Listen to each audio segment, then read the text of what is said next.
Hello everyone, Josh here from Neighborhood Car Reviews, and I'm at Valley Motors in Mooresville, Indiana, and I am inside this incredibly rare, very nicely equipped, and in pretty good shape, 2000 GMC Jimmy Diamond Edition. And a special thanks and shout out to Dave Dedamore at Valley Motors in Mooresville, Indiana for allowing me to come out and film this 2000 GMC Jimmy Diamond Edition.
And today we're going to take a detailed, in-depth walk-around look at this very nice and very unique and relatively rare, as stated before, 2000 GMC Jimmy.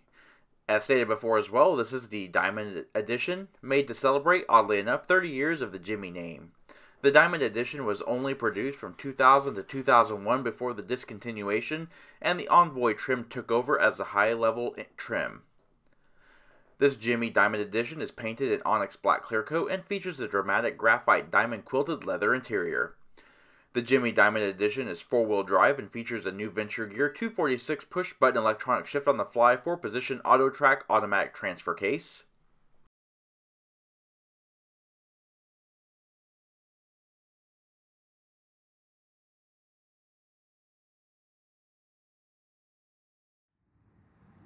And power comes from the 4.3-liter Vortec 4300 262 cubic inch sequential fuel injected overhead valve pushrod V6 engine.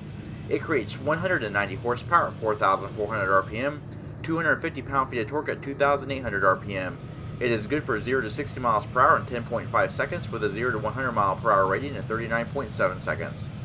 Quarter mile is reached in 17.6 seconds at 77 miles per hour with a top speed of limited to 110 miles per hour. The Diamond Edition features a 1,300 pound maximum payload capacity with a 5,600 pound towing capacity. Fuel capacity for the Jimmy is 18 gallons and it consumes 6.3 gallons per 100 miles driven. EPA fuel economy ratings are 14 miles per gallon city, 18 miles per gallon highway, with 16 miles per gallon combined.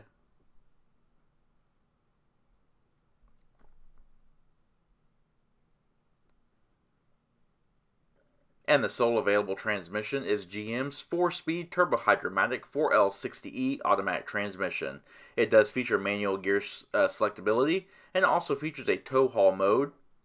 Shift lever is leather with perforated leather accents. The GMC Jimmy sits on a 107-inch wheelbase and features an 8.3-inch ground clearance. Around the rear of the vehicle, it is pretty much stock GMC Jimmy SUV with the exception of the bright silver accents. It also features the bright silver roof racks. The bumper is also painted in bright silver, which was standard equipment on all Diamond Editions. And also features the unique tri-diamond motif after the Jimmy name. This vehicle is equipped with an aftermarket trailer tow group and it does feature trailer wiring hookups.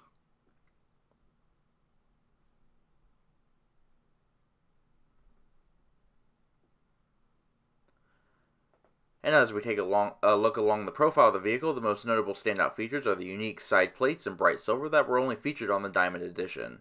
As such, these are increasingly more difficult to find as spare parts, and the vehicle is also equipped with the standard wheel-to-wheel tubular side steps and feature the Jimmy Diamond Edition name tags on the doors. Steering is hydraulically assisted variable rate rack and pinion.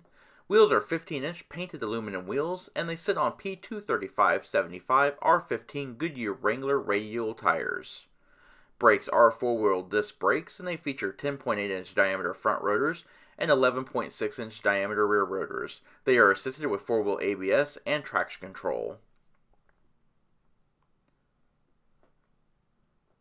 As you can see, the tires are in very good shape. Unfortunately, the wheels are a little bit aged, but this is a 18-year-old vehicle. Tire treads on these are very good all the way around. Keeping in mind that this is a multiple owner, 18-year-old vehicle with over 200,000 miles, so it is showing some wear and tear, but is overall in very nice shape. Taking a look around the front, the Diamond Edition is unique in that it does not have the factory-mounted front brush bar that is commonplace on most Diamonds. The headlamps are the standard halogen units. They are not equipped with the more common xenon high-intensity discharge units. Fog lamps are integrated into the lower portion near the turn indicators, and down below, recessed in the bumper, are the tow hooks.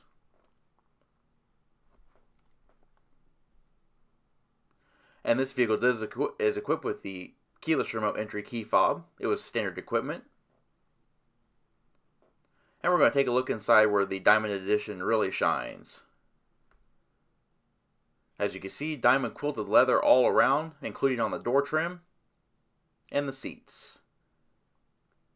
Fit and finish is relatively good, especially for GM vehicles of this era.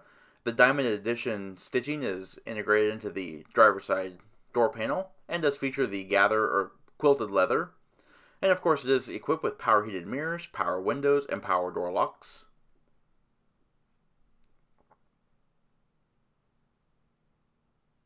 Matte pockets are molded into the lower portion of the doors with recessed bottle holders. And this vehicle is equipped with 8-way power driver and passenger seats. It does feature 2 driver memory, adjustable lumbar support, and 2-stage heated seats for both seats up front. On the left side of the instrument panel is your headlamp control with instrument panel brightness control. You've also got a dome override switch. And of course your fog lamp control. Typical of GM vehicles of this era are the cruise controls mounted on the turn signal stalk multifunction lever. It is a leather-wrapped tilt steering wheel with perforated sections of leather on the upper and lower portions. And overall, the seats are in very nice shape. It does have the tri-diamond motifs stitched on all 4 headrests. All of the seating areas feature the unique diamond quilted leather. This is definitely a love it or hate it look to the interior. While most people hate it, I tend to really like it. Alright, and let's pan through the interior and show more details. As you can see, it does have a pretty responsive steering system. It is a 4-spoke steering wheel. It does feature an airbag integrated into the steering hub. You've also got your radio controls mounted to the steering wheel. Here's a better look at the perforated leather accents on the upper and lower portions of the steering wheel. Overall, the condition of the leather is really nice. And here's a quick look at the instrument cluster. It is full analog, has 201,969 miles on it. Sweeping over the top of the dash, there are a few places that are cracked, but that's kind of typical of this kind of plastic. Overall, it's in pretty nice shape, however.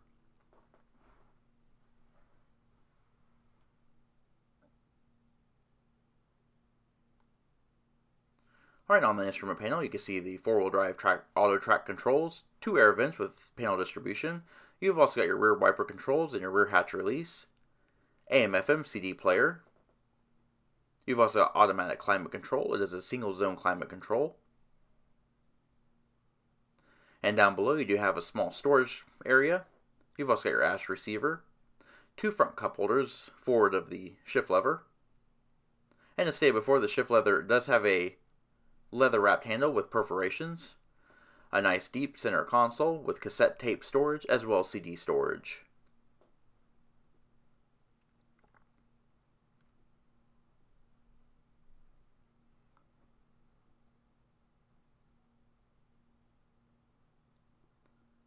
Alright, and looking overhead, you do have an automatic dimming rearview mirror, 2 overhead map lamps.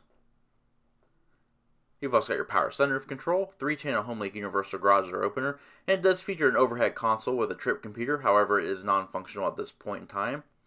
And I think I broke the mirror, but I don't know if I did or not. But it does have illuminated vanity mirrors.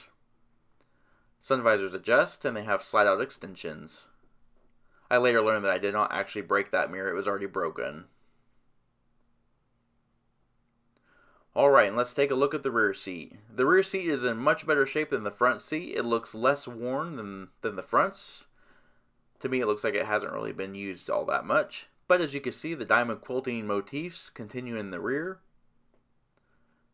Some would say it's a little bit overdone. I think it makes the seats actually feel a little bit more comfortable for some reason. All leather is perforated in the diamond quilted areas. High adjustable head restraints on the outboard seats. 3-point seat belts on the outboard seats with the lap belt for the center seat. There is no fold down center armrest. It is a 60-40 split folding bench seat. You do have seat back mat pockets. And folding the seats is quite easy. Behind the seats there's a little plastic lever. Just lift up on that and pull the seat forward. It'll fold automatically and automatically retract the head restraints. As you can see, there's a little extension that levels out the seats with the load floor in the luggage area, making a nice flat floor. And lifting the seats is a nice easy one-handed operation. It clicks into place and then you can just replace the head restraint.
And the luggage area is nice and spacious, even by today's standards. This Jimmy features a 2-piece rear liftgate with a flipper glass portion that is opened by the press of a button.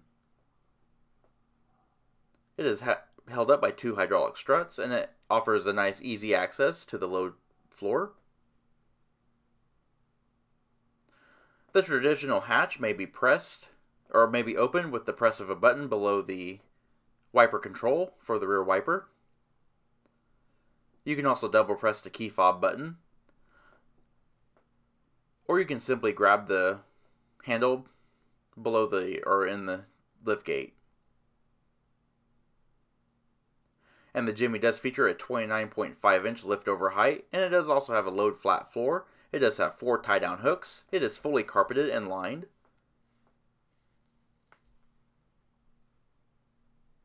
You do have a retractable privacy screen as well, which is very handy.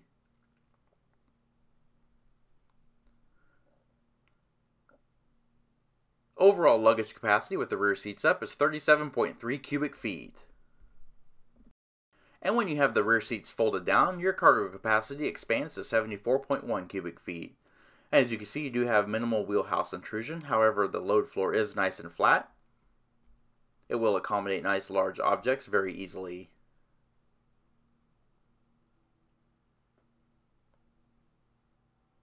Alright, and that does conclude our in-depth walk-around look at this 2000 GMC Jimmy Diamond Edition. We hope the review was informative, and if you would like to see more reviews like this, please comment down below. Don't forget to hit the like button and subscribe. And as always, thanks for watching.